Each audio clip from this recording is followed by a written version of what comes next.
လွန်ခဲ့တဲ့နှစ်ပေါင်း2000ကျော်89ခုနှစ်တုန်းကအီတလီနိုင်ငံမှာပွန်ပေးလို့ခေါ်တဲ့အရန်ကိုချမ်းသာကျွဲဝါပြီးစီကားတဲ့မြို့ကြီးတစ်မြို့ရှိခဲ့ပါတယ်။ရောမတတိကြီးတွေဟာဒီမြို့မှာအပန်းဖြေအင်ကြီးတွေစောက်လုပ်ပြီးပျော်ပါးလိရှိကြပေမဲ့သူတို့မြို့ရဲ့အနောက်မှာရှိတဲ့တောင်ကြီးက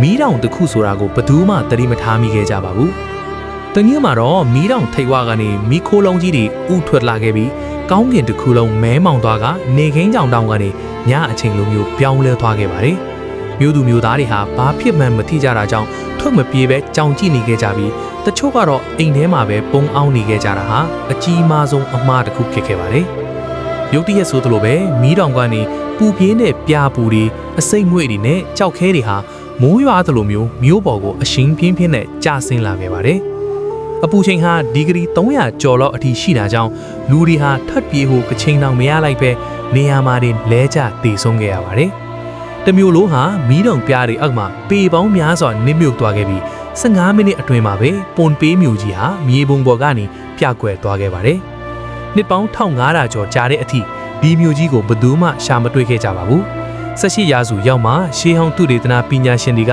ပြန်လဲတူးဖော်တွေ့ရှိခဲ့လာထက်ပါတယ်။တူးဖော်တဲ့အခါမှာအန်ဩစရာအကောင်းဆုံးအရာကိုတွေ့ခဲ့ရပါတယ်။အဲ့ဒါကတော့ပြားတွေကြားထဲမှာလူပုံစံအခေါင်းပေါက်ကြီးတွေကျန်ရှိနေတာကိုတွေ့လိုက်ရတာပါပဲ။ပညာရှင်တွေကအဲ့ဒီအခေါင်းပေါက်တွေထဲကိုပလတ်စတာကြောက်မှုန့်ရည်တွေလောင်းထည့်လိုက်တဲ့အခါမှာတော့သေဆုံးသွားတဲ့သူတွေရဲ့ပုံစံအတိုင်းကြောက်ရွံ့တွေထပ်ပေါ်လာခဲ့ပါတယ်။ကြောက်စရာကောင်းတာကသူတို့သေဆုံးခါနီးမှာခံစားခဲ့ရတဲ့ကြောက်ရွံ့မှုတွေနာကျင်မှုတွေနဲ့မျက်နှာအနေထားတွေကအစားဒီကြောက်ရွံ့တွေမှာအတိုင်းနာပေါ်လွင်နေတာဖြစ်ပါတယ်။မိခင်ကကလေးကိုဖတ်ထားတဲ့ပုံတွေခွေးလေးတွေကအစားကွေးလေးသေဆုံးနေတဲ့ပုံတွေကိုမြင်တွေ့ရတာဟာကဘာပေါ်မှာဝမ်းနဲ့စရာအကောင်းဆုံးမြင်ကွင်းတစ်ခုဖြစ်ပါတယ်။နောက်ပိုင်းမှာတော့ဒီနေရာကိုလာလဲတဲ့ခရီးသွားတချို့ဟာအမတ်တငယ်အိမ်နဲ့ရှေးဟောင်းပစ္စည်းတွေနဲ့ကြောက်တုံးတွေကိုခိုးယူသွားလေရှိကြပါတယ်။ဒါပေမဲ့အဲ့ဒီလိုယူသွားတဲ့သူတိုင်းဟာစီးဝါးပြက်တာယောဂရတာတွေကြုံကားလေးရှိပြီးကျင်းစာတစ်နေတဲ့ကြောက်တုံးတွေပါဆိုပြီးစာရေးကပြန်ပို့လေးရှိကြပါတယ်။